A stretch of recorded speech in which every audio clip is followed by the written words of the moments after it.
All right. I think we're all waiting. Sweet. I think I'm live now. All right. What's up, good people of the YouTube streams? All right. So with me, I have a special guest on Duvid's last stream after he went on a No More News. So I'm with John, and John was on Duvid's stream at the same time I was, and then he was saying some things that really piqued my interest. So I invited him on the stream. So here we are. I have John. John, go ahead and say hello to everyone. Hi, everybody. My name's John. I'm a non-denominational Christian from Sydney, Australia. I don't belong to any particular group, so I'm not anti-anybody. What I am anti is anti-evil and anti-nefarious kind of manipulation, anti-lying. So I stand for truth, and my research has led me to the point that concludes that there is wickedness that's in control of this planet, which we can all see. And over the years, I've kind of taken the layers off it like an onion to reveal how it is, what it is. And essentially, I've found that at the top of the pyramid is this demon figure called Lucifer or Satan, who is the god of most religions that I've found. And essentially, everybody worships that entity. And and the main science of it is Kabbalah. So the main science of witchcraft, tarot, all these occult sciences have been amalgamated into something called Kabbalah. And Kabbalah has been it's like the Bruce Lee of martial arts in a sense, is that it's taken all the occult esoteric teachings of all the religions and then transformed it and understood it and put it into a system. So it's Kabbalah is like the martial arts of Lucifer in the spiritual realm. And how was that connected with Judaism?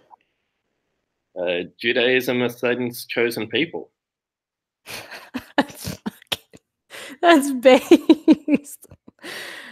Wow. So I was reading through Genesis again, and I'm actually trying to pinpoint, and maybe you can help me out on it. So I'm actually trying to pinpoint exactly where it was when they stopped worshiping God, like the true God, and then they started worshiping like basically Satan. And I kind of pinpointed it to where I think it was in what am I in? Genesis like 28, I believe. And he's doing some weird thing with like a stone that was under his head when he was sleeping, and he like anoints it with oil. And then all of a sudden he calls a place where it was his first dream or something. And, you know, he calls this place Bethel. But isn't there like some type of satanic or, I don't know, devil worshiping thing called Bethuel or Bethel or something like that? Yeah, that's the Hebrew name for Satan. Oh my God. You can't make this up. Well, there was what are the other names? Because I was noticing every time like Jacob would go somewhere and something like significant would happen, he would like give that specific place a name. Mm. I don't. Yeah, I wish I was reading on my phone and didn't highlight what's in my book. Yeah, okay, so the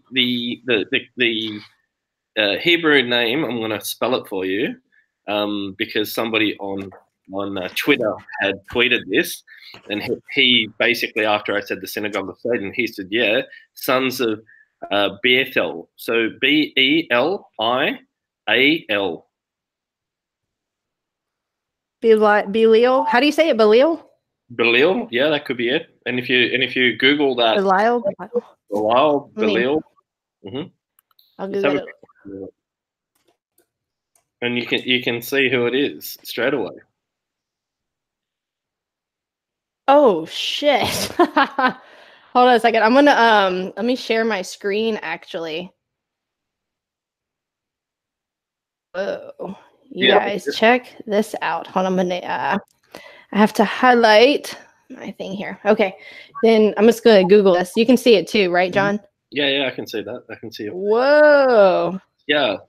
Where was this mentioned in the Bible, or what is this one mentioned in? I'm not sure where it's mentioned in the Bible, but it's certainly mentioned in the Kabbalah. And this is a Baphomet. So this is what Duvid was defending.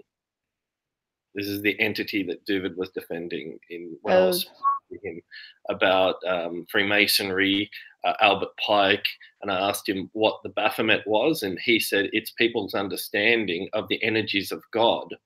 So he's basically saying that the Baphomet is God. It's the energies of God. It's God. That's the representation of God. That's what he said. He can try to say it in many different ways, but at the end of the day, these energies of God or whatever this figure is, it's got a head of a goat. And so, what I've understood is that everything in the Bible talks about sheep and goats, and it's a parable of the sheep and goats. And so, there's a separation that occurs between sheep and goats. So, the truth movement is actually a psyops. They call people sheeple, which is sheep people, which means followers of Christ, just to blaspheme Christ even more. And you've got goats. And so a lot of people who are saved will write on their Twitter, there's a little profile, used to be a goat, now a sheep, and they're beginning to come to terms with what it all means. You'll also see that the rainbow that's promoted for the Noahide laws is actually homosexuality.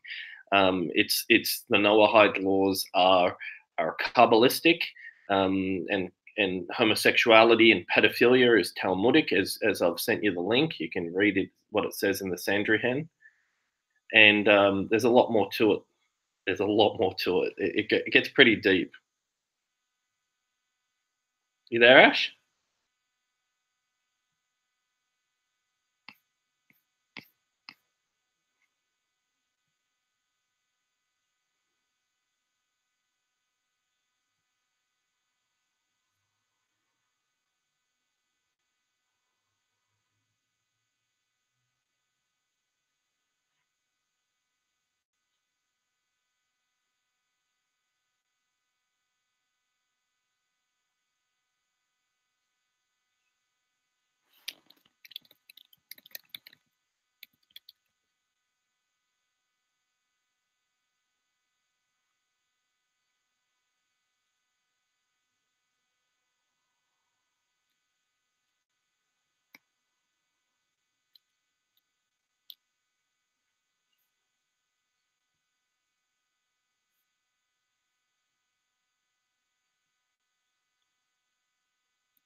oh my God, I'm so sorry. I don't know what happened at time for me. Sorry. You're back. You're back. I don't know where we were. Yeah, I don't know either. I'm so sorry about that. I don't know what happened. Okay. Yeah. These things happen, Ash. These things don't. These things are nothing. What I've seen is just phenomenal. I've witnessed people like stuff straight out of horror movies in supermarkets where everybody will stop just all of a sudden, like time freezes, and they all turn and look at me and things like that. I've seen these like things, like really disturbing. Terrifying. Yeah. That's how it works. There's no doubt that this entity controls whatever's going on here, and it's wicked. It's not a good force by any means. It's a very wicked force. And I'm sorry, I don't know if I didn't hear if you talked about it, but the whole dead animal thing that we talked about right before we went live. I don't know if you mentioned that. No, I haven't mentioned dead animals. I actually stopped. I didn't know where you were. I didn't know where the Oh, that's okay. That's okay. No, so before we went live, we were talking about it, and it's something you also mentioned on Duvid's stream when you had like dead animals thrown into your driveway, or they can look. I don't know how it works. I've had to look into it. So what they do is they can curse anything. They can curse objects and give it to people. They take soil from graveyards and curse it, and then scatter it over people's. Like I've had that scattered in my balcony, and it was quite funny. Like I didn't know what it was. I just thought it was soil. But when I went to clean it up and to remove it, I got hit with a force and nearly fell over. I have no way to explain what it was. And then as I was removing it, I could feel the negativity from it. I've had a few of these esoteric experiences, and I'm saved by Christ, and yet I still can feel these things. I'm still being attacked. So I don't know how it works. I have actually had other experiences where I've had police come into my house. They stormed into my house without a warrant and stuff, and they've left coins. They curse coins, and they've left coins by my bedside table. They curse chicken feathers, and they put that underneath my bed. And wait, so who are these people? Okay, so this is the thing: is the police, 90% of them allegedly plus are Freemasons. So police, when you go to the police and you get the third degree, and this whole terminology of the third degree, you might have heard it, it means police are third degree Freemasons. So in order to be an initiate, you have to be a third degree Freemason minimum to move up in their ranks. In Australia, like the New South Wales Police, their insignia, their logo is a checkerboard floor, and you can see that they all usually have either the hexagram or the pentagram to represent them. So this Star of David, this Magian's David, which has 6 points, 6 intersecting lines and 6 outer points with 60 degrees on each angle, which in numerology is a number 6, with a hexagram with 6 sides in the middle. It's the mark, it's encoded as 6666666 repeatedly. Like it's just, and then you've got the negative and the positive, the masculine and the feminine with the 2 triangles, and it has a multiplicity of meanings, which is why they call it the mystery schools. It's like a fractal with layer and layer upon meaning, and as you unpeel each layer, you come to a deeper and deeper understanding. It's like a, what do you call it, numerology or something like that, where they're obsessed with numbers. Yeah, it's called gematria. Okay. And there's different forms of gematria. So like if you put the A is number 1, B is 2, and you go all the way. That's a form. I forgot the name of that numerology, but for example, the word fox is F is on 6, O is on 6, and X is on 6. So it's on the letter 6. That's why movies are X-rated, or they're triple X. They're 666 rated. And so you've got pornography, which all the producers are Satanist. It will be called, like, you have a look at the name of there, like Evil Angels, or Sin Production, or Satan Vision, or whoever these porno producers are. They all have the name Sin or Satan or something that worships a devil inside them, because that's how it is. And there's different theories about our the way we're incarnated on Earth. I know Jonathan Kleck has different theories. He thinks that that God is outside this time, space, and dimension, and that Satan indeed might be the creator of this material universe, and that when we go, and that Jesus came down because he was sent by God to free us and to give us a choice to get out of this matrix, so to speak. And he uses the explanation of the Catholic Church, where the altar of St. Peter is actually in the configuration of a dead sheep, as well as in the configuration of a vagina, which is what the horns of Satan represents. It represents the uterus of the female.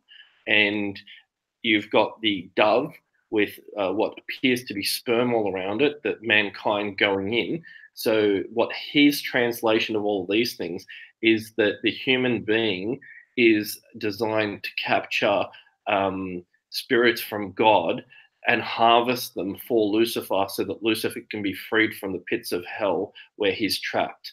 So what we're experiencing is a kind of harvest, so that Satan has the energy to be freed, and he has his fallen spirits that are still on this earth and reside on this earth. And that's Jonathan Kleck's theory. I don't know whether it's true. What I can tell you is that when Jesus called them the synagogue of Satan, and when Jesus said to do good and have a look at how the world operates, that Jesus was saying the truth about everything. Like, I've never read the Bible and picked up on that Jesus was lying about anything. He said the truth about how it all works. And the Jews in the Kabbalistic view, from my understanding, say that they sacrificed him on the cross of Satan.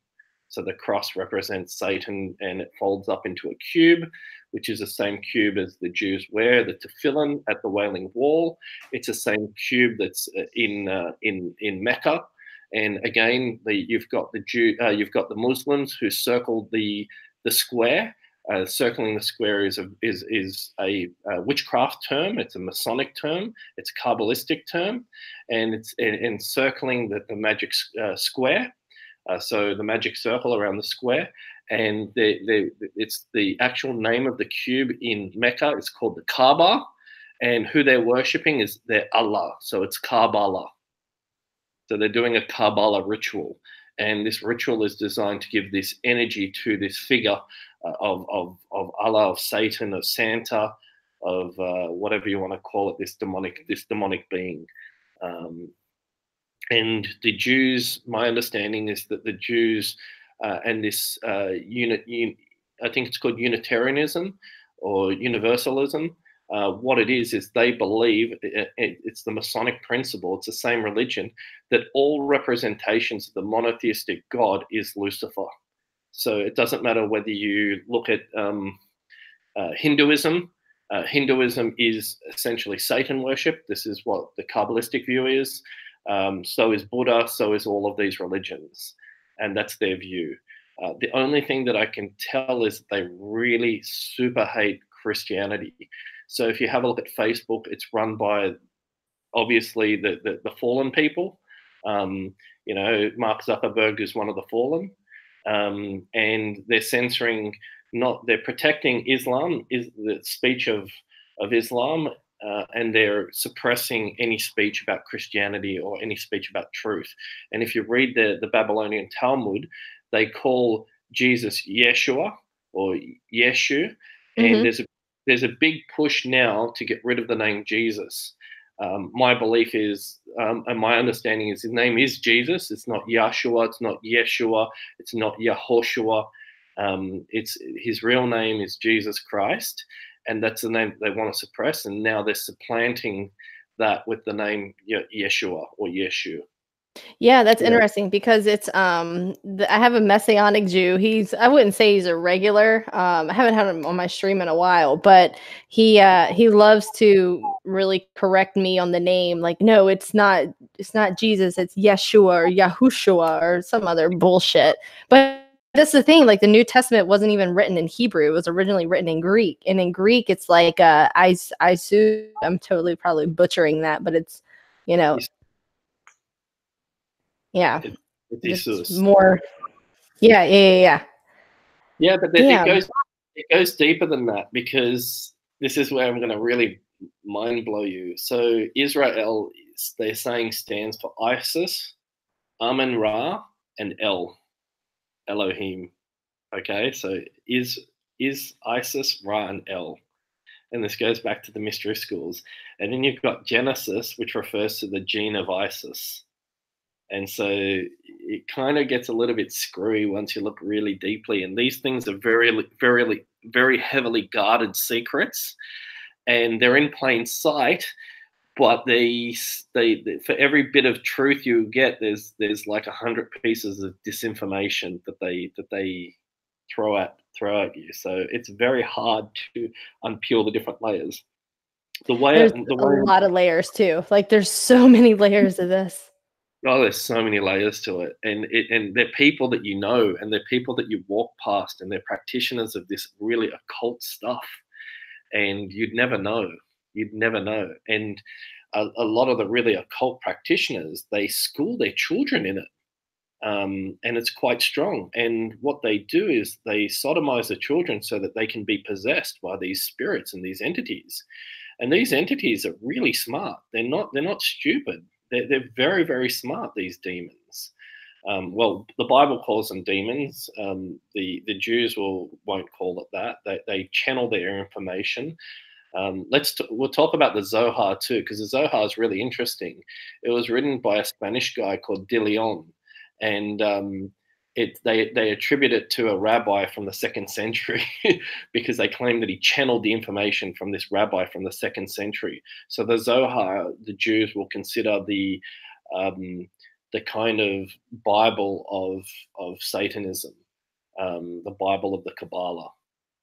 So yeah, and a lot of this stuff, which is what David was avoiding, is that they channel this information, these rituals and the magic circle that the Masons conduct, and they have in their rituals is mysticism. It's channeling. It's being possessed by these spirits, and yeah, that's essentially what it is. Have you personally experienced like or witnessed an actual ritual take place? Um,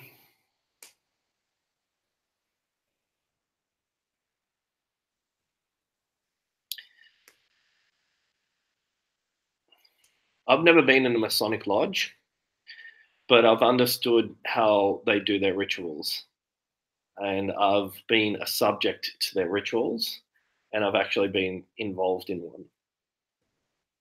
And the victim sometimes don't even know that they're involved in one. And the rituals aren't conducted in a room; they're conducted in real life. So it gets kind of pretty deep. Um, yeah. So the rituals, this is like a Monopoly game, and the world itself is like the board, and they do their rituals out in public. So what you don't understand is that, like, the 4th of July, that's a ritual when the 6 planes fly over that obelisk that's 666 inches high and 666 inches wide. That's a ritual that's being conducted.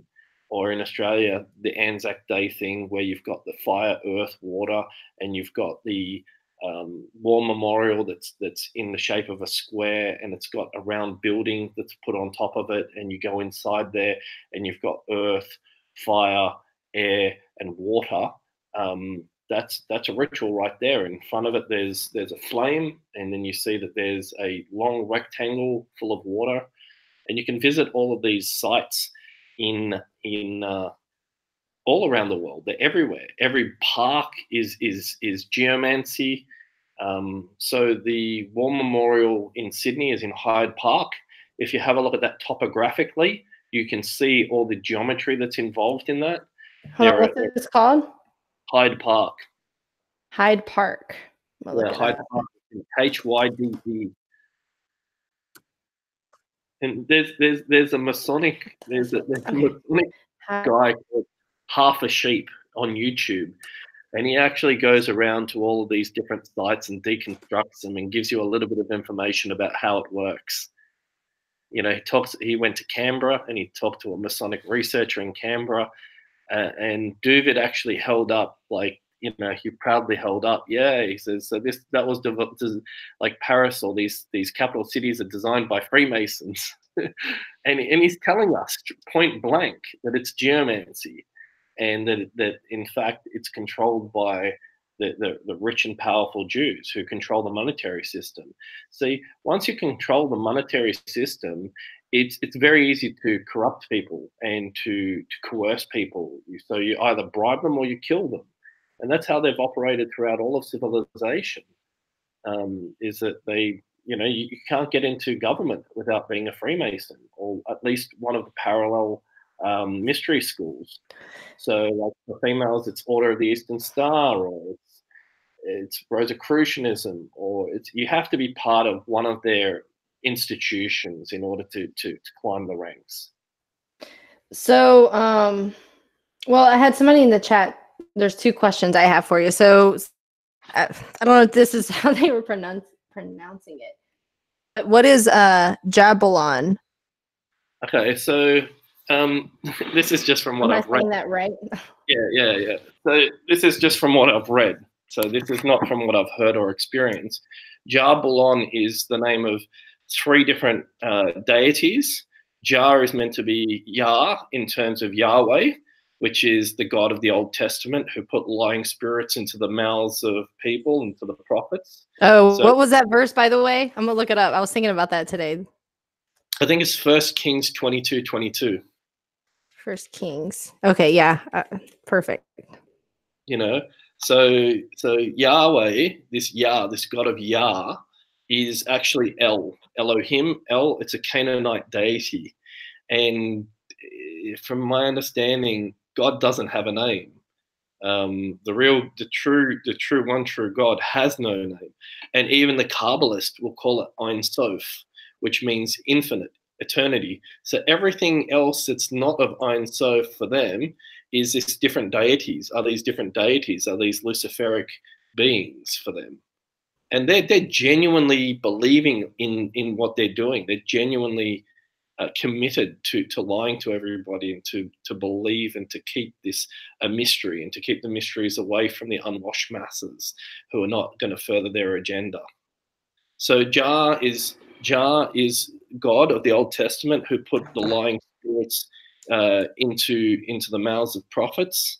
And remember in Titus 1:2, God cannot lie. So that cannot be the one and true God. It's something else. And then Baal or Baal is the name of Baal. So, for example, when you go to court and the judge finds you guilty, you pay bail. So it's replete in our language, including in our Talmudic court systems. And the court system is a Masonic lodge, and we can talk about that in depth too, because I know a fair bit about that.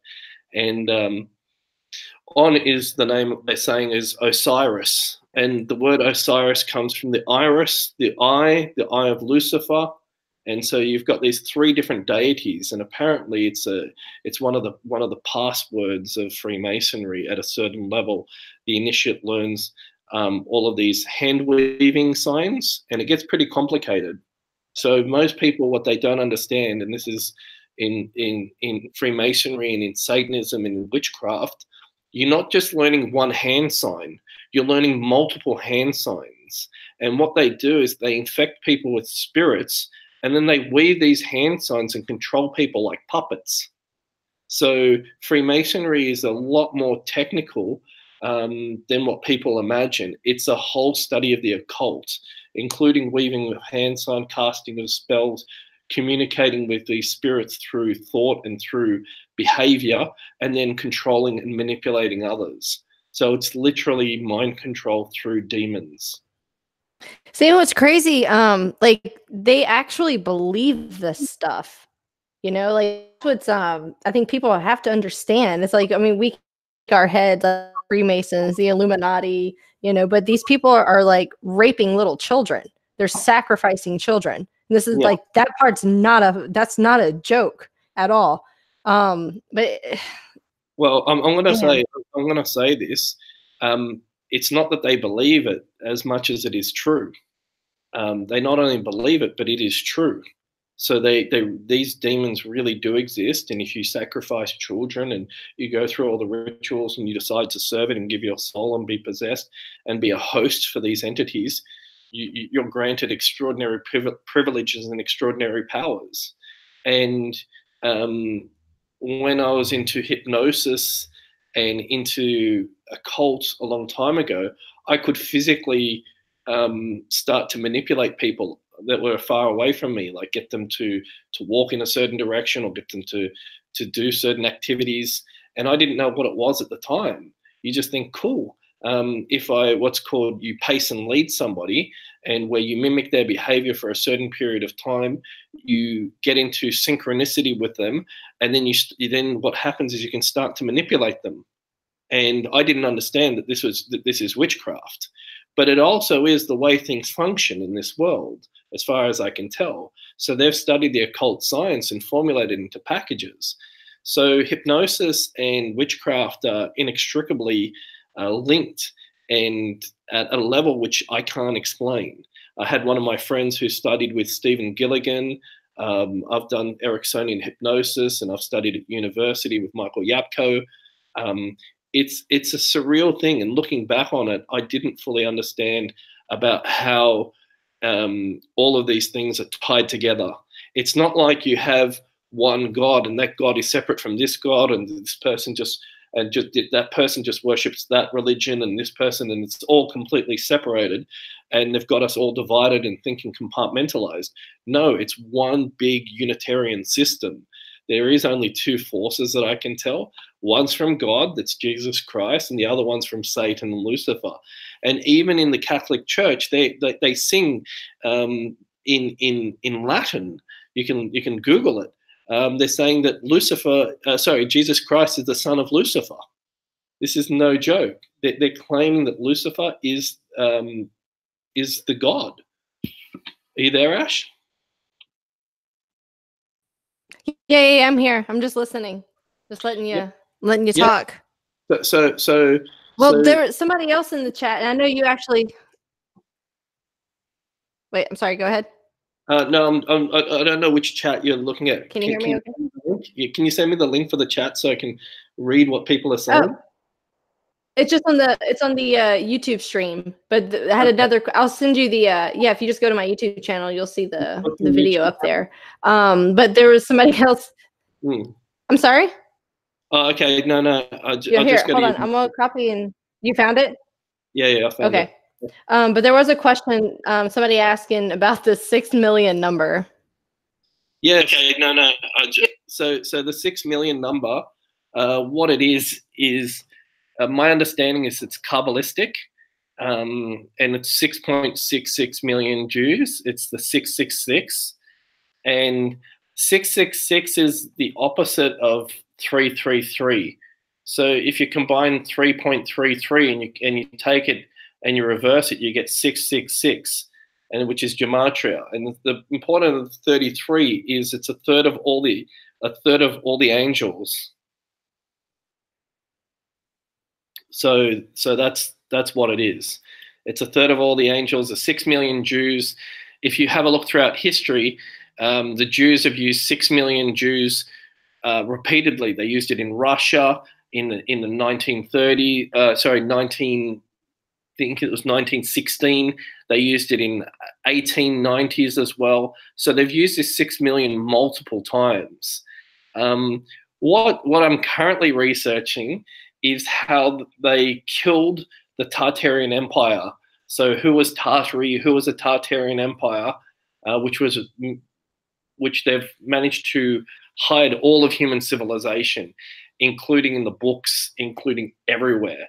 So the 6 million Jews, I think the earliest findings that I can understand come from that kind of Caucasus Mountains area that goes back to this Tartarian Empire. And it's weird.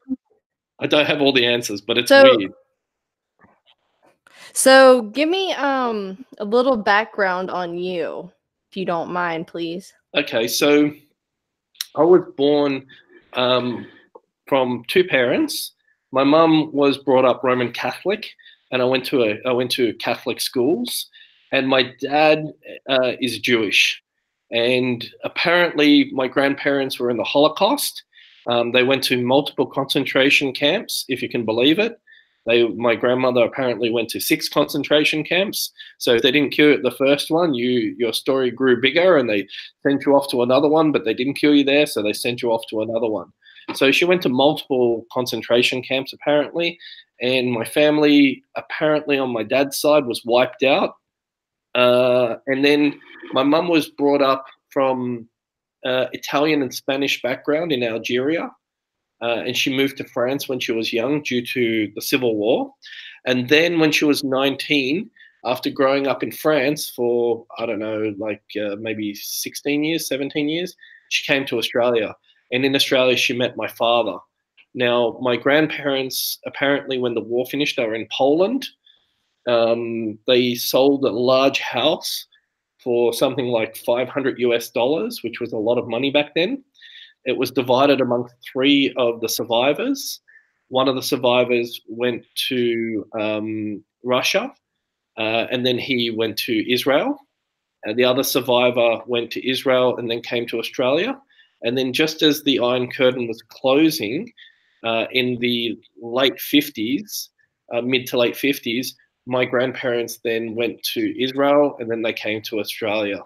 And then my dad and my mum, they met here at a accountancy firm, and they were told that they couldn't get married. And then my mum had to do some Jewish ritual in order to marry my dad, which is interesting because I've spoken to her about what the Jewish thing that she had to do, and she's refused to talk to me about it. And then they had my sister, and then they had myself. And yeah, I was born in Sydney, Australia, and I call myself an Australian, but I guess in Christ you understand that there are no borders, that we're all children of the Most High, and that this idea of nationalism, this separation of countries, is a false illusion designed to control masses and to manipulate humankind and to do all kinds of crazy things. Another thing is that my understanding is that human beings have been created, so we've had to be at some point, whether it be by God, Lucifer, whatever you want to call it, we're made out of genetic material, so we're genetically engineered. And this is the reason why you see the different genotypes in the human race. We've got differences in Asian populations with different genes. You've got differences in Caucasian populations, in African populations. And yeah, so definitely humanity has been wiped and controlled, and we've probably gone through multiple resets. The reason why I know Christ is true is because Jesus Christ spoke the truth about what we're seeing. It's the perfect filter once you're in Christ to have a look at the world and to see the way it functions.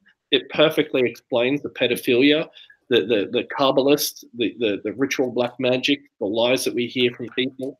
So for me, Christ is the only way. Everything else is up for debate. Do you, so I heard you said no borders. So what do you mean by that?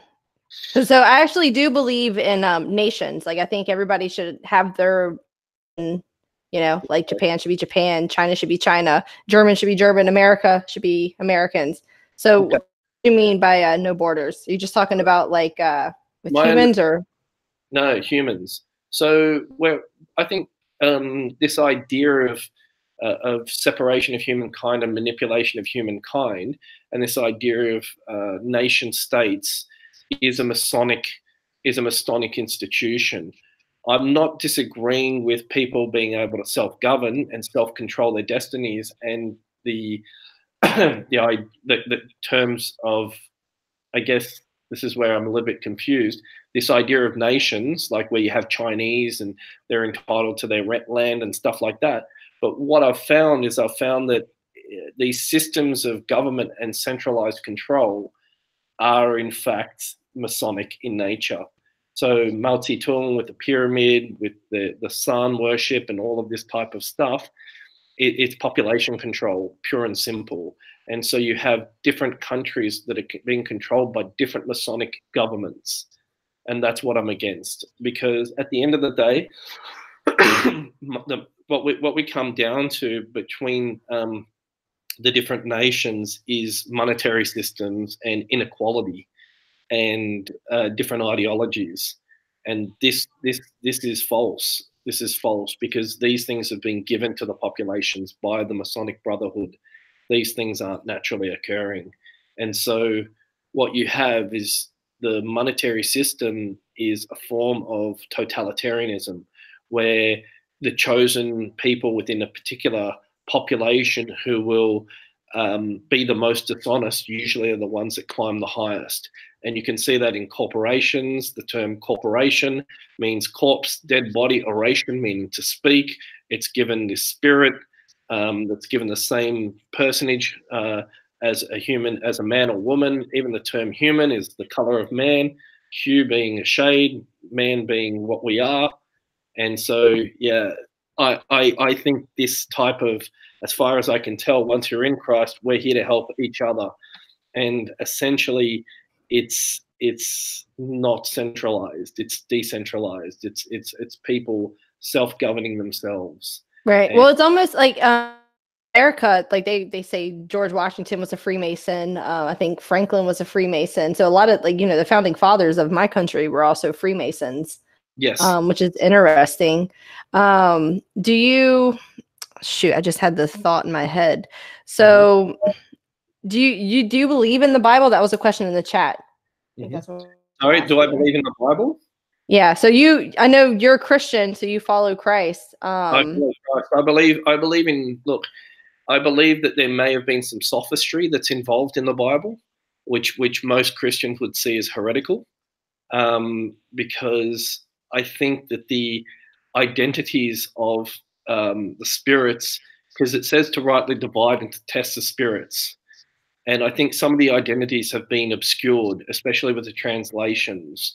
So when it says the term Lord, when it says the term God, when it uses all these different terms, we don't know who the identities of these characters are. And this is what the Kabbalistic view tries to do. It tries to give the different names to these entities, like who's Metatron and who is Samael, and who these different beings are that are being sent forth. They use the term God and Elohim, but Elohim is plural. And for traditional Christians, they see that as the Father, the Son, and the Holy Spirit. So they're saying there's multiple L's, but El is the Canaanite god, and Canaan was cursed. So it gets very, very confusing once you start looking at the different elements and see the layers there, because there's definitely some obfuscation and there appears to be sophistry in the Bible. And the big question that I have is, and this is the question that I still have, is that God said that he wouldn't allow his word to be changed or corrupted. And yet we see with the Mandela effect that indeed there has been Bible changes, that anybody that's honest will see that there is corruption, there is changes that we've seen to not only the Bible, but to movies, to books, to everything that we want to nail down. And so I actually sat down and I spoke to a rabbi. Okay, I spoke to a rabbi. I sat down in a meeting, a one-on-one meeting, and I asked him, so who lays down with the lamb in Isaiah? And he said to me, point blank, a lion lays down with a lamb. He hated my guts because I was revealing stuff that I shouldn't know to him. And so he was hating on me. And I said, really? So the lion lays down with the lamb? He says, 100%. A lion lays down with the lamb, and what it means is this. And he started quoting more of this verse to me. And I said, oh, do you have a Bible there? And he goes up, he stands up, and he actually there's a separate book, the book of Isaiah, and this book must have been about 40 years old. It was quite old. And it was just a single book. So they clearly have their book separated. He opened the book. He knew where the chapter was. He knew which verse it was. He opened it up. He pointed to the verse and he read it. And he says, a wolf dwells with a sheep. And he looked at it and he shook his head. And even he couldn't believe what he was reading. And I said, could you repeat the verse for me? And he says, a wolf dwells with a sheep. And I said, but a moment ago you said a lion laid down with a lamb.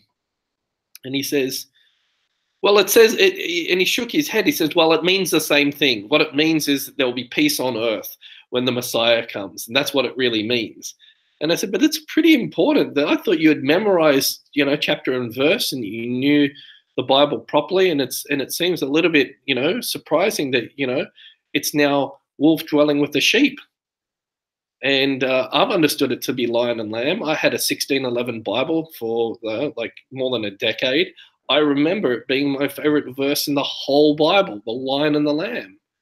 And even that threw the rabbi off.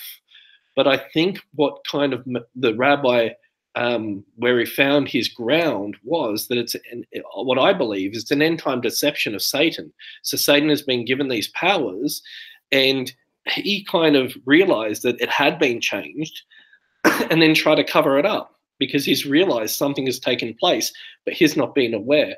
Now, the rabbi is older. He was in his late 80s, so he's a very older rabbi, but he still was very smart, very sharp-witted. And so you find a lot of these Jewish people are extremely smart. I have the utmost respect for their intelligence. I just don't respect the wickedness. I wish they could be used for a force of good, but they truly believe that God is Satan, is Lucifer. And they don't call him Satan. They just call it God. That's another thing I wish that like Christians would understand is when you hear Jews, especially for, you know, the whole interfaith idea, it's like, no, we don't worship the same God. Like, you people need to understand this. Like, our God is Christ. Our logos is centered around Christ. Like, we're all brothers and sisters in Christ. Like, that's it, you know. So I think there needs to be hard divisions between Christians and Jews, and actually Christians and every other religion, you know. Although I wish they would convert. But I do think there absolutely has to be hard lines drawn in the sand to divide us. At least like the Christ, you know, that's where I would begin. What do you think about circumcision? Look, I'm against circumcision. I think if God created us, we wouldn't need to be circumcised because he created us perfectly. That's a good answer, John. I was wondering. Here's another question for you. Since you're half Jew, how do you feel? Have you ever read Kamak, The Culture of Critique? No. So I'm still in the process of reading. I have to read on the computer. It's been banned off Amazon. Like I can't find it in bookstores. So I have it on PDF from the computer. But so far, I'm still in the first chapter, and he basically kind of makes the argument that it's genetic in Jews to want to, you know, like the nepotism and whatnot. So what do you think about the genetic aspects of Jews making decisions and, you know, how they go about living life? Do you think that's a real thing? I don't know. I can tell you that in the Bible, the Kabbalistic view is that this Luciferic being had sex with Eve. So it says that I will put my seed, you know, the enmity of the seed or something like that, where this Luciferic being, this reptilian being, has sex with Eve and she bears this offspring. So I think it's possible that there's a genetic component to it. It's certainly, you know, genetics plays a massive role as far as we know. And I just wanted to clarify that somebody who said that I think that Jesus is the son of Lucifer, I never said that. That's what the Catholic Church sings in their mass. So look at it, Vatican, Lucifer, song, you know, of Satan, of Jesus Christ, and you can find the song there. So yeah, there could be a genetic element for sure. The Jews certainly believe that. I am wondering. I don't know what to think about it. I think that there are certain patterns of behavior among different groups of humans. I'm not saying it's good or bad. I'm just saying that there are absolute differences. I don't know enough about it to really have a opinion per se. At least I don't know. But anyway, it's nature versus nurture. So I did that in first year psych, and what we find environment has a massive influence, especially when children were hot housed. So hot housing is when children are fed very high quality information from a very, very young age, or even in the womb, and they're spoken to as though they're adults. So for example, one of the examples is the child's in the womb. You know, in 3 seconds, I'm about to switch on a vacuum cleaner. This vacuum cleaner uses pneumatic suction to suck dirt and debris from what we call the ground or carpet into a collection device, and we call this vacuum cleaning. I'm about to switch this on now. And so they train the child from a very young age. They read it in encyclopedias, they play music to it, and these children result in very high levels of intelligence. So we know that there's an environmental component to intelligence.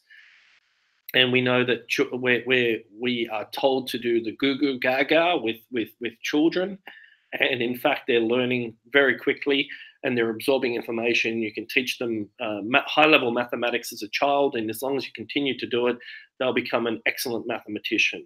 And this is hot housing, and so this is a phenomena that's occurring. However, there's also a genetic component to it. And so they certainly believe that they're the descendants of this Luciferic being, this reptilian being that had sex with Eve in the beginning. So there's definitely that element to it. Also, that they believe that Lucifer, which is this Baphomet creature, is not male or female. It's of both sexes. They call the spirit the Shekinah or Shekinah, and so they when they daven, they believe that they're somehow copulating with this Shekinah type figure, and they're engaging in this Kabbalistic ritual magic with this energy or whatever you want to call it. And that's said by an ex-Orthodox person who claimed that. I don't know if it's true, but that's what he said. And aren't there like there's something in the Talmud talks about 8 genders, right? Yeah, 6 or 8 genders of the Talmud. I've only just started to find that out. Oh Yeah. my God. That's makes sense, don't it? There's in the chat about chicken swinging. And I heard Yeah. you talk about this with Duvid as well. And Yeah. so what's the whole chicken swinging about? Man, I can't believe the chicken singing. Oh my goodness. Oh man, chicken swinging. Okay, so what they do, and they do it in secret. They do all kinds of rituals, but the chicken swinging is done publicly, and this is like it's chicken swinging for everybody. So what they believe is they believe that they're transferring their sins into the chicken. So they believe for some reason, this is what Duvid was saying, and this is what publicly announced. I don't know the deeper level to it. And they take a chicken, okay? They torture the chicken. They swing the chicken 3 times around their head, and they recite prayers. And if you look at them, they're smiling whilst they're doing it. It looks wicked to me. And they transfer their sins into the chicken, and then they kill the chicken. And then they have to feed people with that chicken. This is part of the ritual. So it's not just killing the chicken, but I understand it's also feeding other people with the chicken. So in the Bible, it actually says don't eat animals that are sacrificed unto idols. So what they're doing is they're transferring their sins into the chicken. They kill the chicken, and then they feed people with the chicken. So I think that there's a transfer of demonic force into the unwitting eaters of the chicken. Another There's thing, another thing that Christoph John fellow that was on No More News with Duvid, he actually talked about the scapegoat, and the scapegoat actually being the Goyim, the non-Jews, and how the Jews are transferring their sins onto the Gentiles. And he actually had some Kabbalistic teachings about that. So there seems to be some kind of science of sin, of energy transfer that the Jews are doing, or at least that's my understanding. There's a so there's 2 different things here I wanted to bring up. One, I think it was in the book of Matthew, and if Melky, you're in the chat, maybe you can find the verse. But there's one point in the New Testament where Jesus heals a man that had many unclean spirits in him, and he like puts the spirits into these pigs, and these pigs basically like walk off a cliff and kind of kill themselves, and and the demon with it. Yeah, well, the demons would rather be in animals than to, this is my understanding, would rather be in an animal than to be dispossessed. So Jesus had control over these forces. They called Jesus a sorcerer, which 100% Jesus had unbelievable power. So he demonstrated his power. I would not call Jesus a sorcerer, but he demonstrated his power from God, as he is God. But he drew power from the Father, I should say, and he was able to take these spirits, put them into pigs, and the pigs went and killed themselves. Mm-hmm. So there's no doubt, and apparently a human being can have more than one spirit in them. This we see over and over again in terms of people who are delivered. Typically, only one spirit will make a fight, or 2 spirits will make a fight. But when we see people that are delivered in real deliverance, we can see that they have usually multiple spirits that have been attached to them. And a lot of these spirits are done through all kinds of nefarious purpose, through all kinds of nefarious interventions. We see sodomization, we see vaccines, they chop up little babies, they torture the babies. Babies are born, a lot of these babies are born alive and harvested. They're living. Yeah, this is true. Okay. And so you have the king of vaccines. If you want to have a look at it, they harvest these babies alive. They chop them up. I can't. It revolts me. Yeah, it turns my stomach to hear their testimony, and then they put it into vaccines and they inject children into them. There's even people who have made allegations that McDonald's has dead humans inside it. Again, the food coloring of Coca-Cola, they say uses blood, and the color is red, and you've got the 666 in the logo. What they're trying to do is they're trying to damn us as much as possible, inadvertently. So the whole world, the system is all based around witchcraft. Yeah, it actually so I don't know about the whole Coca-Cola thing. I don't know, but you're right about the vaccinations. I haven't looked into the Coca-Cola thing, but I do think you're right. It does seem like things are ramping up at extraordinary speeds. I mean, all this, like literally, dude, like the last 2 years or so, it seems like this whole transgender gay movement had just been so accelerated, So Yeah. it does seem very, very strange to me. It's like I don't know, they're wanting this stuff to happen. Well, Weird. it's based on the Zohar, and there's a good kind of explanation by one of the foremost experts in the Zohar. His name is Daniel Matt, and you can Google him. He's at Rutgers University, and on the 3rd of December in 2012, he gave a lecture called Zohar and the Kabbalah. And he's saying that this Kabbalah was divined from this spirit of Rabbi Simon, whatever he's called, from the 2nd century, and that God is this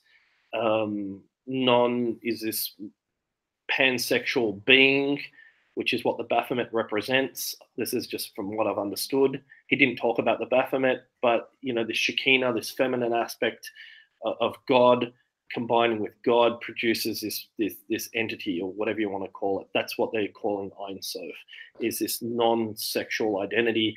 And so what they're trying to do is they're merging the masculine and the feminine together, and this is what we're seeing with the corruption of mankind. They're trying like Jews also believe, well, I think Duvid, he, I think he even has a female rabbi. Maybe I might be wrong about that. Yeah, like at least like the more liberal sided Jews like Duvid are fully in support of female rabbis. And like I don't think women should be in control of preaching at all. Like we have too many problems in order. I don't know if Duvid supports. He's pretty much hardcore Orthodox rabbinical Jew. He was in major support of Chabad, which Chabad is strictly male. I know that the Reform, which is the other half, which is a more kind of humanistic side of Judaism, they support female rabbis. But he studied under all male rabbis, and he's part of Chabad. He even claims to be associated with Chabad. Oh, that's stupid. When I'm gonna jump back here real fast because but the word chicken was actually used in one of the WikiLeaks emails. Somebody said they're going to go sacrifice a chicken in their backyard to Moloch. Well, I mean, anything that's sacrificed to Moloch is usually a child. That's my understanding. Moloch. Yeah. Well, that's the thing. That's what one of these one of the words for children, like the pedophile rings, was chicken. And I know I went down, y'all people in the chat call me crazy all you want, but when I went down that Pizzagate rabbit hole and you go look at the owner, just go look at his fucking Instagram page and like the type of shit he would post. It's fucking horrifying. Like he would call little baby girls, like pictures of baby girls, chickens, and like had I can go on a different, like I can take this thing, which I won't do, but it is very, very bizarre. And this is the thing. I don't know. Like I definitely believe in these evil forces. But the main thing is like these people actually believe in it. Like I can say I don't believe in like sacrificial rituals and whatnot, but they actually do happen, and people actually do believe in them. I have a question in the chat. It says, "Why are Jews pushing immigration?" I don't know. I think you? I think what's happened was, and this is my understanding, is that there's been a speed up towards whatever they're trying to create, which is this antichrist system. And like you said, that there's definitely a weakening of nations, of communities. And so my understanding is that Jews are trying to dilute and to weaken communities from standing up and from collaborating and from having a voice. It seems like when there's enough pushback that they do kind of move back a bit. So, like in Australia, there's a famous football player who posted a verse in the Bible. They fired him. It's been a big deal, and then he got supported by a large majority of the Christian community, and now they're actually kind of rolling back some of their push. So my understanding is immigration is designed to weaken communities and to dilute their voice. Yeah. Well, it's completely designed to destroy nations. It's like, that's what we're seeing happen over in Europe. I mean, like 2015, the Arab Spring hits, and then next thing you know, Merkel opens the borders for Germany, and the rest of Europe is basically fucked because of it. And I don't know, it was kind of a viral video, but there's this like little old lady who's talking on camera, and she was mentioning the immigration basically happening in Europe is caused by the Jews. And she admits this, like Jews are going to have a big part in it. And it's specifically made to bring in, like absolutely completely different cultures, completely different religions. Of course, there's also, if you want to talk about the genetic factors in it, yeah, people are probably more predisposed to violence and whatnot. But yeah, like the whole interfaith and destruction of is it seems to be something that the Jews are always pushing for, but they're only pushing for it in the white societies. And this is where kind of my attention, a couple of years ago got brought to this after we had the St. Louis, Missouri thing. And we saw, all of a sudden it was like a war between whites and blacks in the country. And, well, I don't know. You see the Jewish run media. It's like, I don't know, man. Like the whole fucking thing is just crazy when you think about it, I don't know about whether that's true or not, because the Japanese, for example, had a massive massive Brazilian immigration. There was also massive immigration from the Japanese around the Second World War into Peru. They controlled Peru, for example. Like you had a Japanese president there.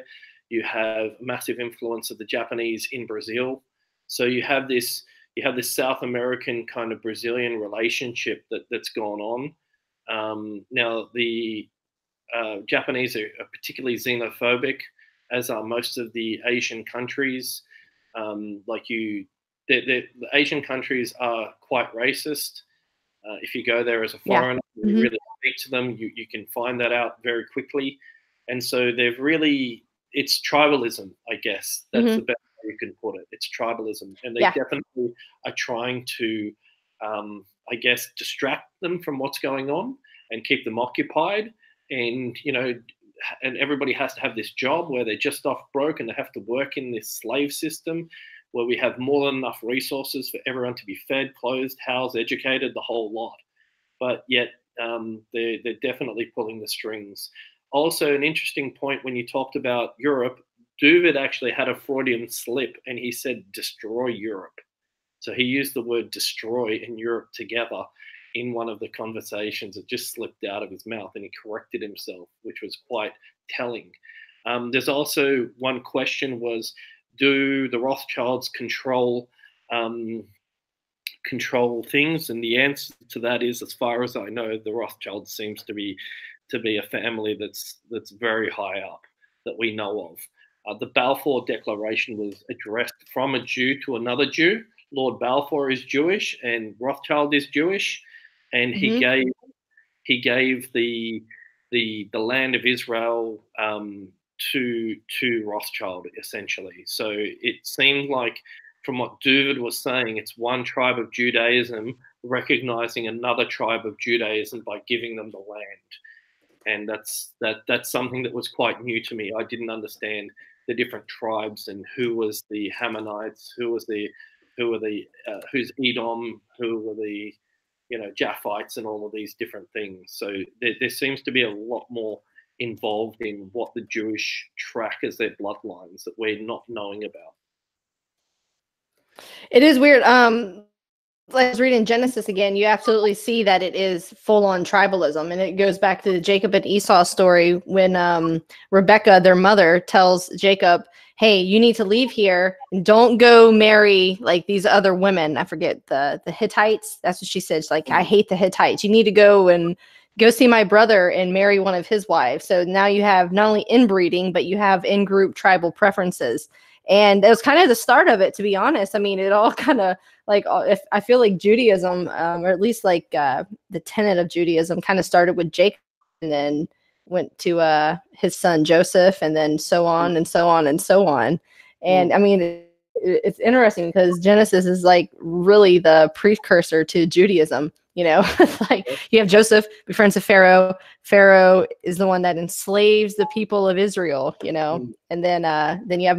Then it really starts. But you see the deception, the empty talking. You see that with Jacob, basically. And that's where it started.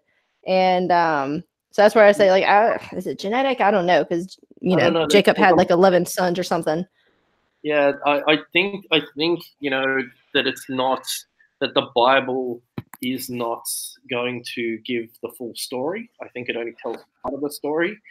You've got the same pharaonic bloodlines that are still in existence today.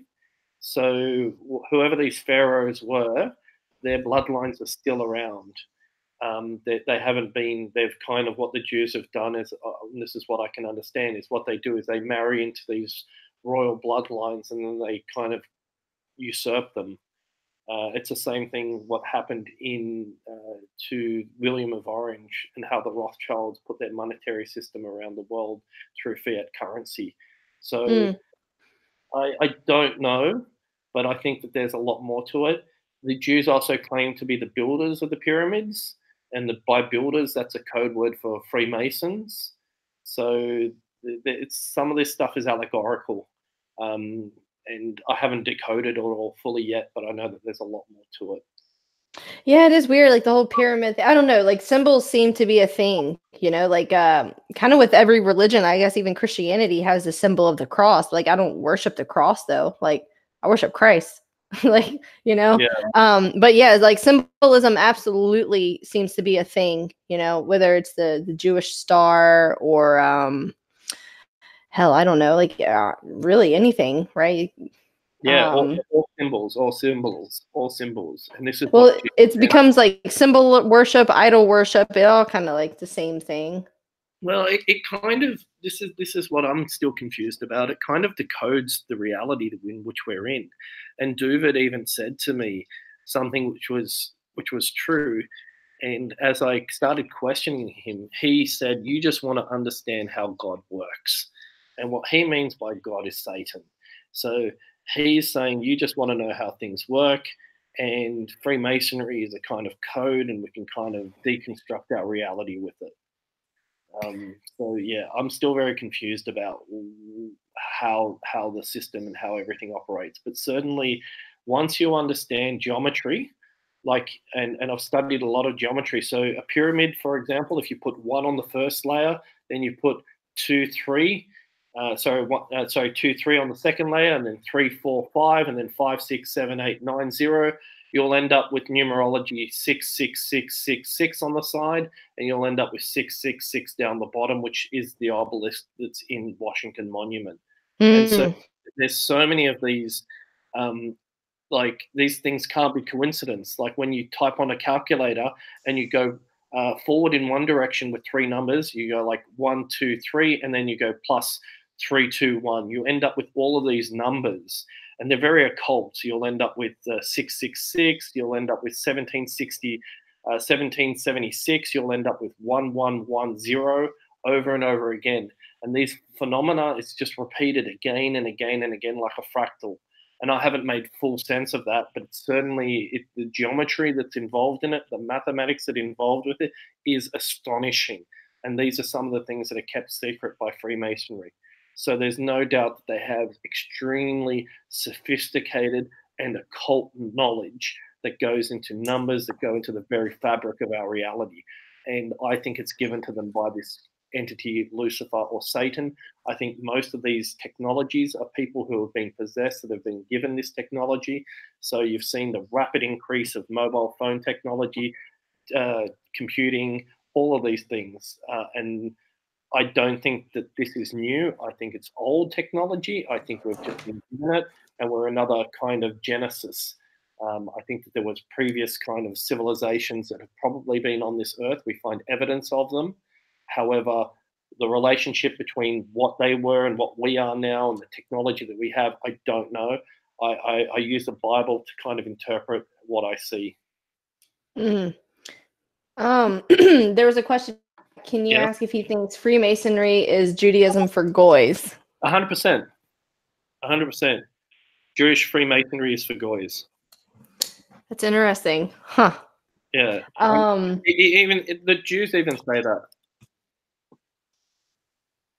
Yeah. Then, well, I had another question for you about the. So, what do you think about the like the laws, basically? And I'm gonna get you here. I hope you don't mind. Are you ready? Yeah.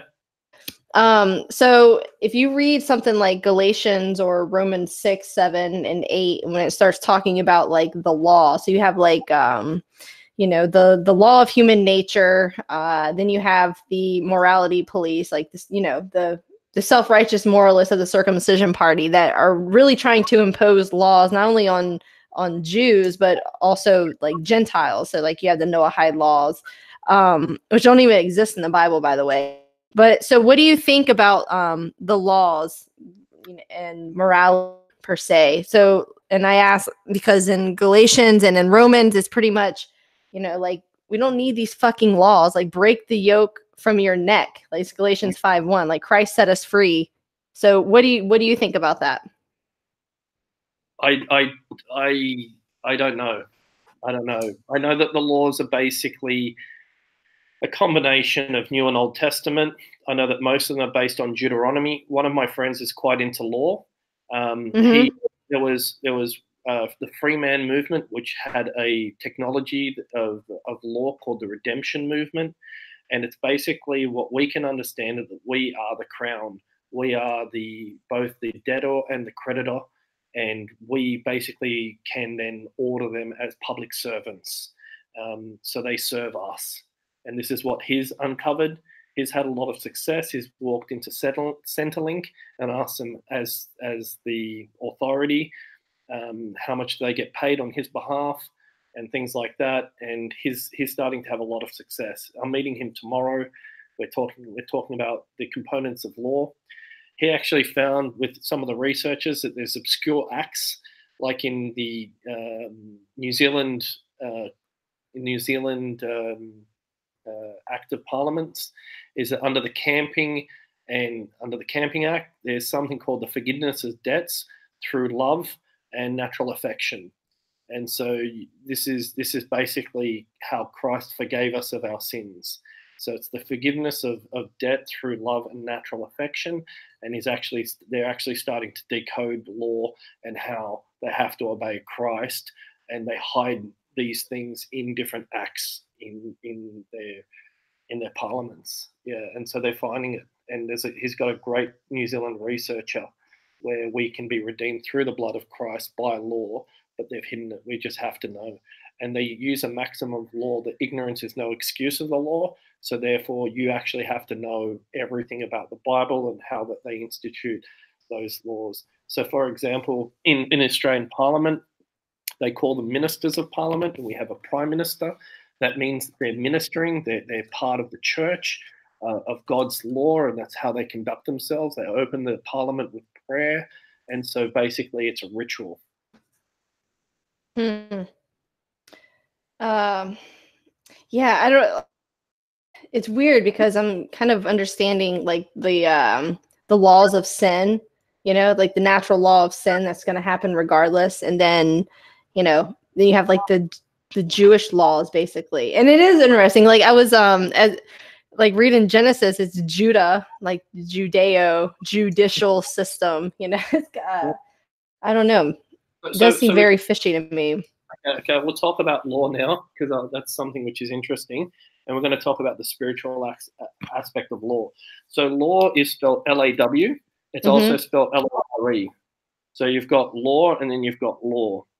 Then you also get summons to court. And you appear in court.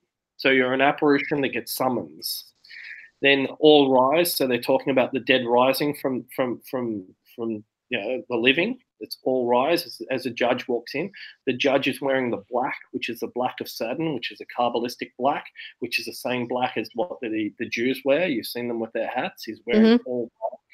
He's also got a wig, which is a Jewish tradition that females will wear the wig. And so you testify from the dock, and the dock is next to the next to the bench, which in Latin means bank. So you've got the sea, which is the checkerboard floor, this three-dimensional sea, which is a spiritual aspect. And so then you basically testify based on your birth certificate. So your parents give birth. That birth is also done by a doctor. And to doctor something means to falsify. So you've got layer upon layer of meaning, and the matter is usually settled in either current of the sea, where you pay bail or you go to jail. And so even the words that they use, declare, de meaning not, and klar meaning klarus, to make clear. So when you declare something, you're making it not clear. It's like the same term aboriginal. You've got ab and you've got original. Ab comes from abnormal. It's a negation. So, and then they call them the non-originals. So this is what aboriginals mean. And so they do it through, I guess you could put it through strict semantics. You and I, we use pragmatic language, but in court and in legalese, they use something called semantic language, which is very different from what you and I understand. So there's all these things that have been codified through the Judeo-Masonic system. So the legal system, as far as I can tell, is actually set up as a Jewish court, but they do have to obey Christ. And we do know people that have had success in court by pleading the blood of Jesus Christ. So when they ask, are you guilty or innocent, they say, I plead the blood of Jesus Christ. And we know that in some circumstances that has worked. Even the term when they ask, do you understand, it's a military term, do you stand under? So are you going to obey our jurisdiction? The term duress means law, but it also means when you're under duress, it means not under voluntary consent. And the term diction means to dictate or to be told what to do. It's the same as, like I was telling you, you're a person at law. A persona means mask. You're not yourself. You're the apparition. And when you go to court, you don't present yourself. You represent yourself. So the ghost is presenting, the flesh and blood man or woman that's in Christ. And what happens is that when you are born again in Christ, you're no longer dead. So you're not this dead at law apparition. You can present yourself as a person born again, alive in Christ. So even the term alive, you've got the A at the front and you've got live at the end. So you've got that prefix and you've got the affix. Alive means dead even. So you're live in Christ, actually. So you get a certificate of live birth. You don't get a certificate of alive birth. Does that make sense? Yeah, I think so. So they've codified things in language. Most of what we believe, most of what we declare, most of what we think, they're actually getting us in dishonor all the time because we're using their language, So basically, in court, the person who does the first dishonor cannot be believed, and you're just dishonoring yourself. Do you solemnly declare that? Do you affirm that? Do you swear? They get you to swear on the Bible. They get you to make oath. Christ says not to make oath, but your yes be your yes and your no be your no. So yeah, it's definitely, there's definitely a lot more to this. And so you've got morphology, you've got semantics, you've got what's called phonological ambiguity in language.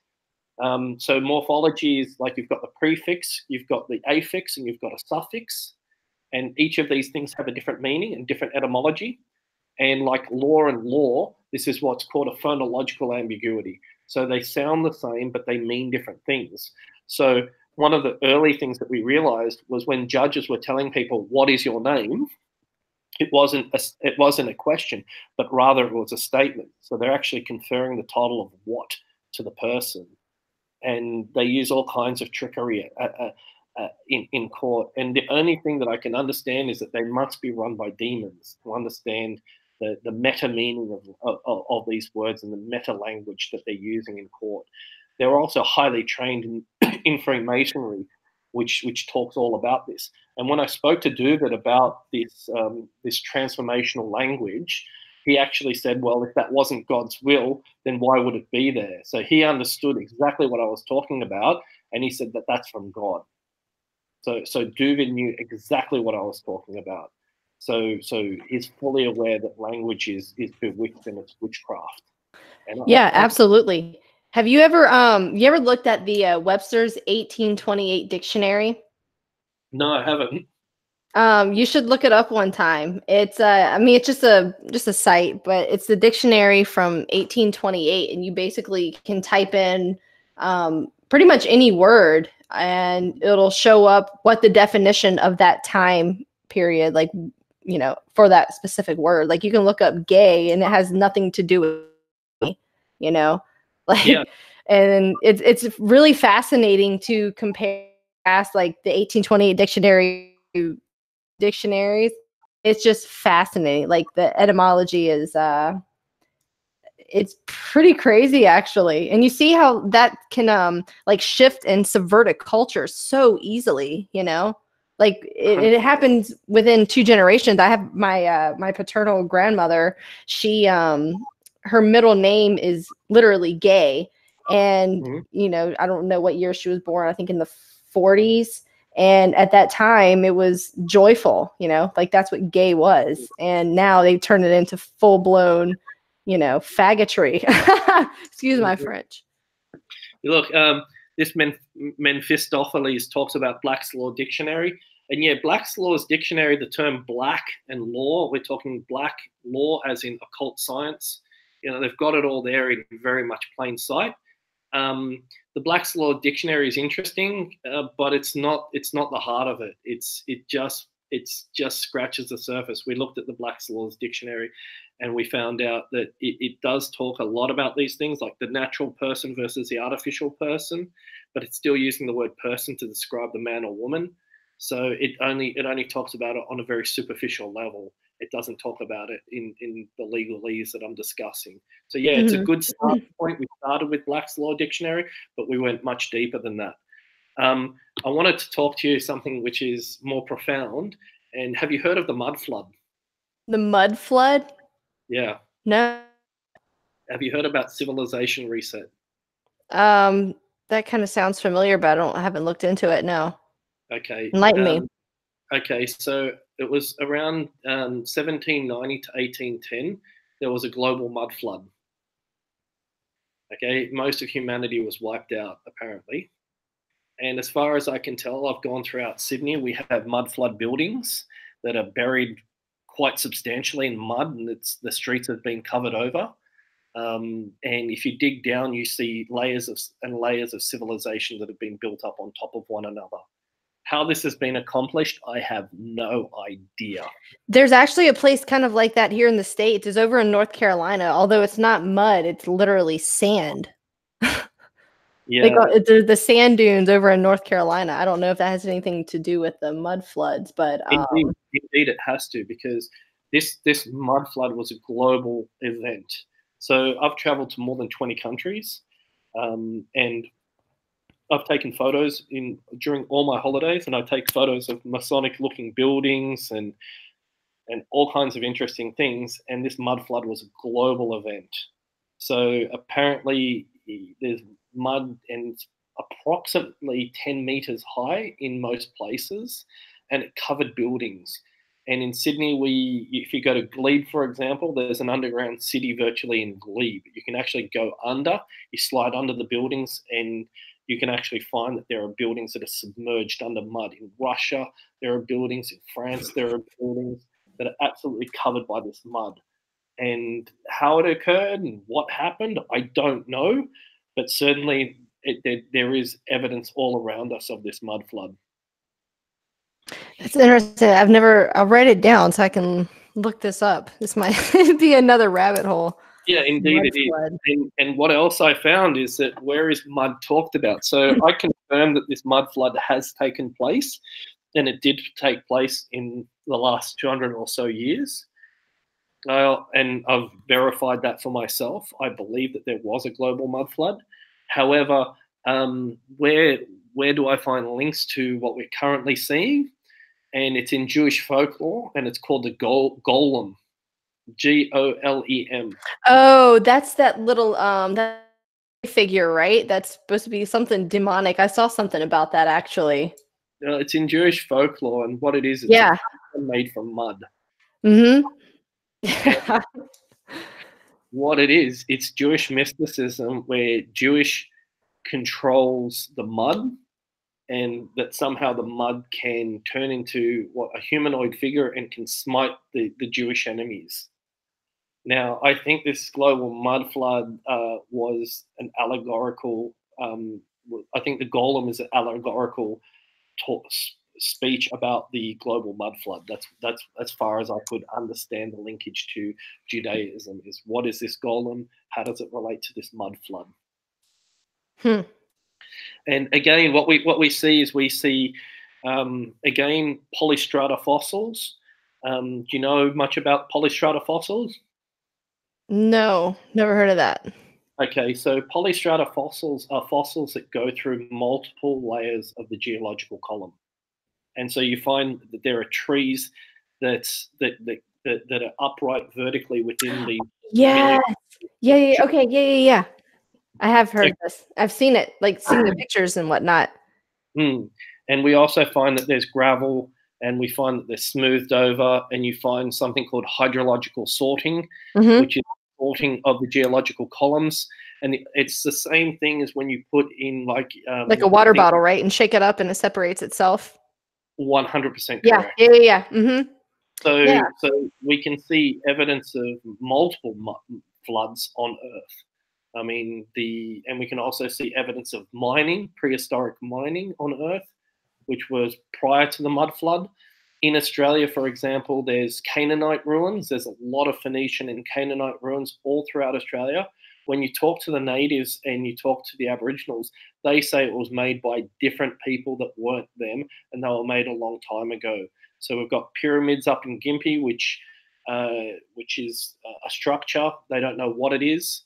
They have found evidence, and it has been very much ruined and concealed. A lot of those stones have been put into the Masonic Lodge down in Gympie and around the Anglican Church there. That's where they got all the stonework from, the masonry from there.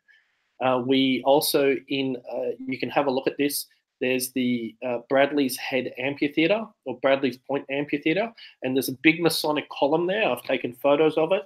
There's a Canaanite ritual well, and these stones are bigger than the megalith that I've seen in Peru. So they're huge megaliths, and they're stacked one on top of another. And there's no way that you can tell me that that's been put there or moved there by the British. There's an old fort. There's an old pier there that's made out of really old stone. Not only that, is that the actual staircase goes into the water. So from what I can tell is that pier used to be a lot deeper, and the sea level has somehow risen. So we know that there's a rising sea level. You can find that there's all these underground cities in Japan that have got all these pyramid structures that are off the coast of Egypt, and there's all this buried Egyptian archaeology that's underground. So the water has somehow risen, and it's risen in the last, maybe 250 years ago somehow. That's interesting. I'll have to look into it. I've never heard of this before. So somebody in the chat brought up a good question, so I'm going to challenge you on it. So wouldn't this have been documented? That's a good question, and we don't know. We can't find much evidence of the documentation. We can find that there are some photographs. We know that there's what's called camera obscura. So the camera photography has been around for a lot longer. And so what we do know is that the camera work has been obscured. the current theory about the documentation is that most of humanity was wiped out and human beings breed like rabbits. So we see an exponential increase of humankind, and most of the cities were emptied. And so there was breeding through Europe, especially in England, where these children were forced to have, you know, vast quantities of children. They were meant to have children as quickly as could be produced. And these children were called foundlings, and they were pushed into all the different uninhabited areas. There's a theory that Tartaria was the main global empire prior to the 1800s, and that the empire has been dissolved into its various countries that we now call countries, and it's controlled through the British monarchy and the monarchy of Europe. So the monarchy of Europe kind of control the whole of what's left, the remnants of the Tartarian wars that took place, that included some Ark of the Covenant that caused this mud flood. That's the kind of whacked out theory that I'm looking at. It's crazy. Hmm. Yeah, I'll have to look into it. That's interesting. Yeah.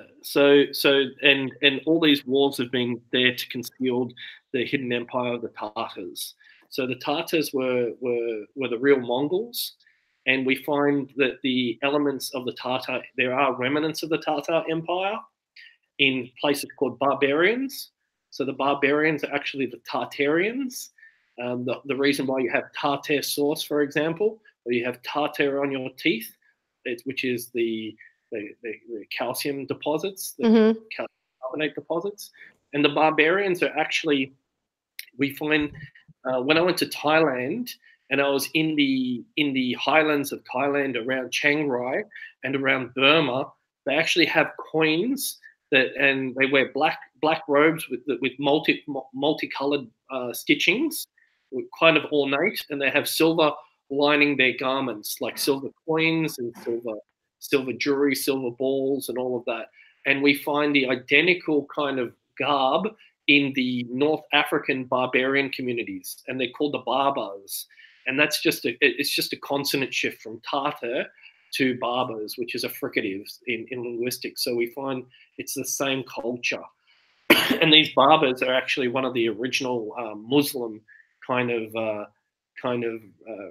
people, and they have tattoos on them. The Barbars also are Aryans. Okay, so if you have a look at the Barbarian Empire, you'll see the women have blonde hair and beautiful blue eyes. I mean, they're absolutely stunning.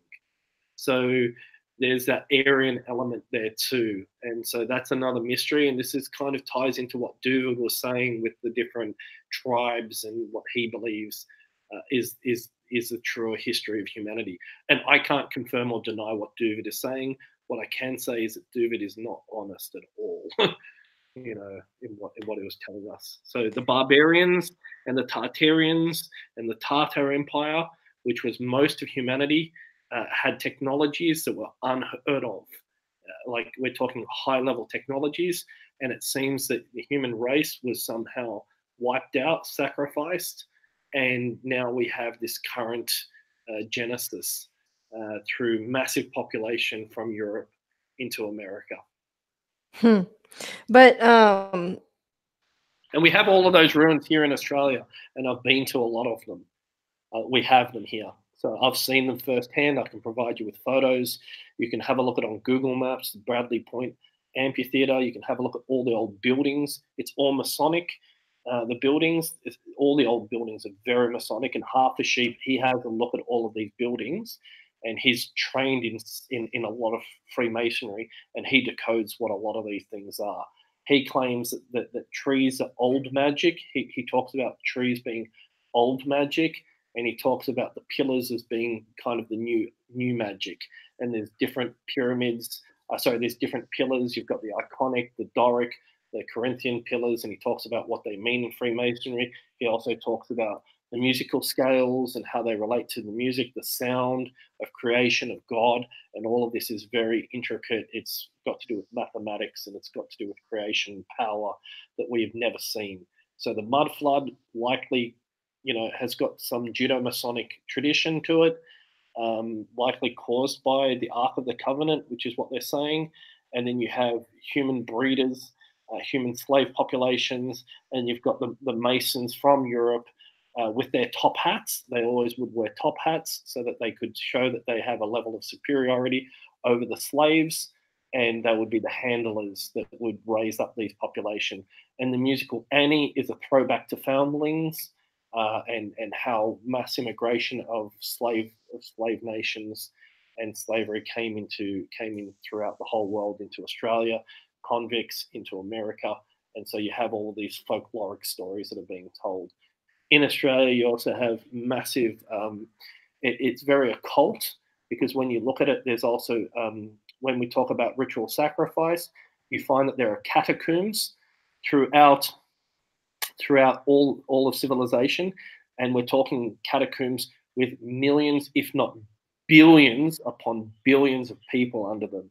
So under each city, there are these buried cities, and there are these catacombs with the bones of our dead ancestors. And the best one that you can have a look at is the ones under Paris, where they go for hundreds upon hundreds upon hundreds of miles, and they're packed from ceiling to floor with human bones. Now they took a lot of work to preserve those bones. Those bones have been bleached, they've been boiled because bones rot if they're left alone. So all of these things are piled to the ceiling underground of every single city. And there's nothing new under the sun. There's civilizations that have been built upon civilizations that have been built on civilizations. And what I can tell you, again, I look at who's done it, I look at how they've done it, and who they hate. They hate Christ, and they do wicked things. So I'm for Christ. And it keeps on coming back to me, to Jesus Christ. And they have these ossuaries.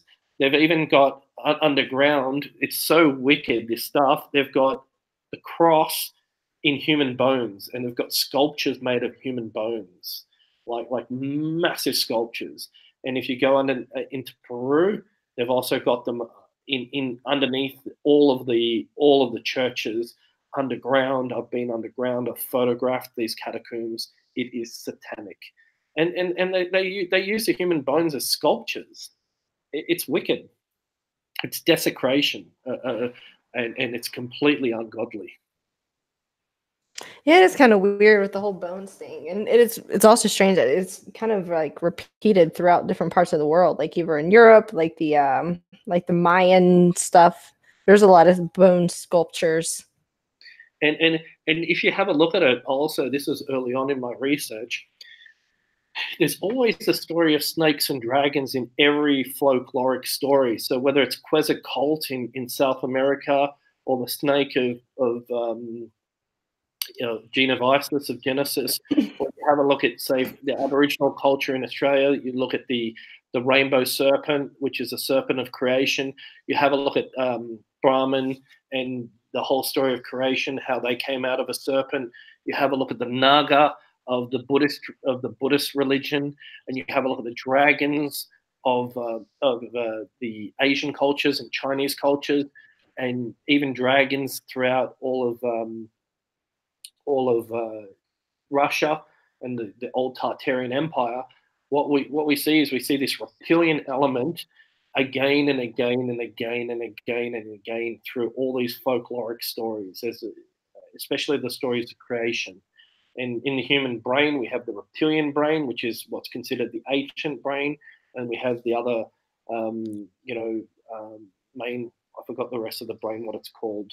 So there's definitely this reptilian energy, this reptilian element, and it's associated with creation, and it's also associated with ritual sacrifices of human beings throughout all civilizations. All civilizations have, cannibalism. All civilizations have ritual human sacrifice involved in them. Every single story has ritual human sacrifice. So yeah, I actually do agree with you on that. That's definitely true. So how it all works, I don't know, but I can tell you that there's definitely a non-physical element, a spiritual element to it. Well, shoot, man, we've been going on here for 98 minutes. So Okay. if you, I know it's like it's quarter till 12 midnight here at my time. So Yeah. I don't have all the answers. no, I mean, I just wanted to get you on and just let you speak, man. So yeah. So I they say appreciate it. is Central American. However, you have other reptilian entities throughout there. But anyway, I hope that made sense. It's a little bit confused because I don't have all the answers. But there's definitely a non-physical element to what's going on, of what Duvid is calling God and how they're channeling these spirits from these entities. So whatever these entities are, I actually do believe that. Yeah. Whatever the hell the Jews want to worship, it's not what Christians worship, and we should completely separate ourselves from the Satan worshipers. I absolutely do agree with that.